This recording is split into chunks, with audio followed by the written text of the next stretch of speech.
Hello everyone, Daniel Kerr here. So, yeah, even though today is September 1st, for the sake of chronology, I am going to do my August Elektron Octatrack tutorial and sample sets. There's a free set that you can check out. You can get it at facebook.com/SnowMetal, or you can get it at my new site, ghostwrittenclips.com, which is going to be a massive, massive collection of material from many, many artists. I hope to have a full terabyte of material up in a very short amount of time, and eventually it will be a subscription service that you'll be able to subscribe to monthly and get all kinds of new content. There's going to be a personal license and a commercial license. Anyway, check that out. Also, if you want to know what's in these sample sets, you can let me turn this trim up a little bit. You can wait till the end of this video, and I lay out exactly what's in both sets, so you can check that out. Okay, right now I want to talk about the Elektron Octatrack, of course. Well, I think this time we're going to talk about plays free mode. Okay, first what I did was I started to fill it up with a bunch of house and techno samples because it seems like this machine is very suitable to that kind of music, and I've really been enjoying myself lately playing that kind of music. One thing that I noticed is that when I have long loops, like clips, Ableton style clips, which you guys know that I really wanted to use this to replace Ableton, so that is originally how I started using it. Now I'm using it a little deeper and a little differently. Thing is that when I have big long samples, if I put them in the flex machines, I run out of memory very quickly. So what I've been kind of doing is using static machines for all the long ones, of course. This is all like obvious. I don't know why I didn't figure it out. But also, so in the flex machines, I've been using tiny little snippets, 1-bar loops and things like that. And I find that I can get a full 128 samples in my flex machines because I haven't run out of time. I even have a little bit left over for live looping and live recording, which I do usually on track 7. Okay, so yeah, there's some good stuff in there. I will demonstrate a little bit about of what's in the house stuff, which are in banks 1 and 3. Right now, in bank 2, though, I have been experimenting with plays free mode. Okay, now if you've been using an Octatrack and you haven't messed around with the plays free, then you're kind of missing the boat a little bit. And scouring the internet, I've only been able to find 3 resources that even mention it, really. One time in the Elektronauts forum, it might be mentioned a couple more times, mostly not. There was one guy who wanted to use it, or there's one video online of somebody using it to trigger effects. That sounds kind of sweet. I still haven't been able to figure that out. I haven't really tried that much. And then there's one guy who uses it for kind of beat juggling sort of thing, and that's kind of what I'm going to focus on right now. Okay, so basically, let me pull this camera over and let me show you how I have it set up.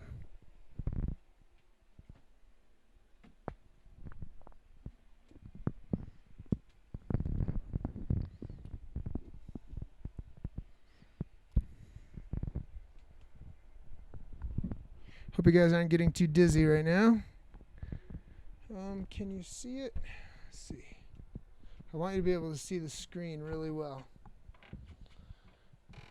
I have no idea if this is doing what I want. Okay, so what I'm going to do is, let's see, bank 2, that's good. Okay.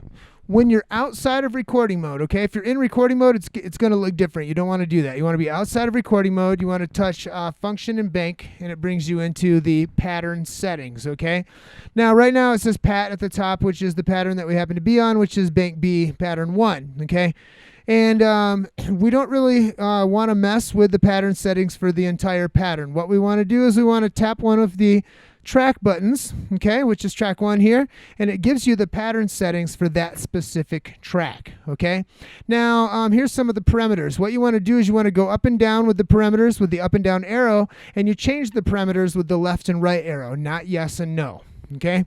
Now, the first parameter is start silent. What that means is when you go to the next pattern, do you want all the triggers from the existing playing pattern to automatically fall silent? I have mine set to auto, which is to have it set off actually, because my global parameter, when it's set to auto, it just goes with the global parameter that you have in the Octatrack, and I have mine set to off. Part of my performance is that when I am playing, I like the notes to I like the sounds to carry over from pattern to pattern, unless until a new trigger stops playback and starts another playback or whatever. Okay, so I've got that set to auto, which is to off. You can set it however you want. Next one, you want plays free to be on. Okay, plays free means that each channel, or each channel that's selected plays free, is disconnected from the sequencer itself, and you trigger them by hand. Okay, so you use the trigger buttons down here to trigger the samples by hand. That's how I want it set. Okay, this is very similar to how I have to my other video about the Roland SP606, where I do some beat juggling and whatnot. The difference between that and this is that the Elektron, see, in that I set up choke groups.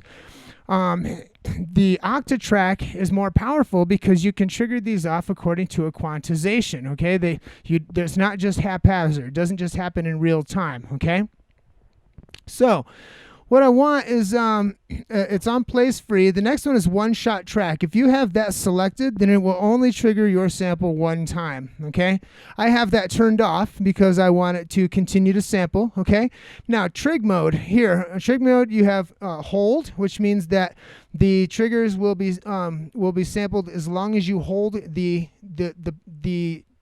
triggers down. You're holding them down and that's firing them off. That's not how I have it. You have one, which means you just have to tap it once and it fires off the trigger, right? Which is how I want it, but I have it on 1, 2, which means that I can trigger it once and it will loop until I hit the same trigger again, and then that will stop playback at the end of the sample. Not the end of the bar, not according to quantization, but at the end of the actual sample. Okay, now the next one down here, trig quantization. You have you have all these like quantizations for how you have direct, which is they trigger immediately. You have track length, which means that it triggers at the end of the track.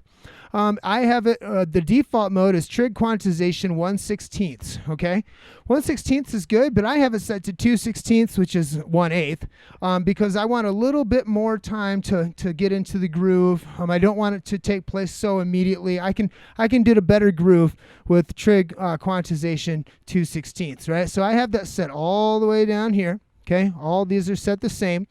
And what I have, okay, my default is that on tracks 1 and 2, I have breaks. Tracks 3 and 4 are bass, right? Bass lines or bass stabs. And track 5 and 6 are arpeggios, okay? Track 7, not for this one particularly, but usually track 7, I don't have anything in there. I don't even set it up like this because I use that for looping and overdubbing and live recording and resampling, etc. And then I have 8 as my master track, right? So yeah, all these are set up like this. Let me show you exactly how this works. I'll be right back.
Okay, as for the sample sets, I have a free sample set in here, which, well, let me take a look. The free sample set is mostly an electro sample set, so what I have in there is I have 76 classic hip-hop beats or electro beats, cyber beats. I've got a bunch of about 40 presets from my Kawai K3 that I made a while back, and I have 32 samples from a Yamaha CS30. So there's samples of the Yamaha CS30. The K3, they're not presets. They were the presets I made, but Anyway, those are samples of my Kawai K3, and then a bunch of electro hip hop. So that's free. You can get that at ghostwrittenclips.com or facebook.com/SnowMetal. And then the paid set is probably the most comprehensive of the sets that I've ever made. There's 84 arpeggios in there. There's a 10 bass lines. Then there's 25 bass riffs. There is 8 bass stabs.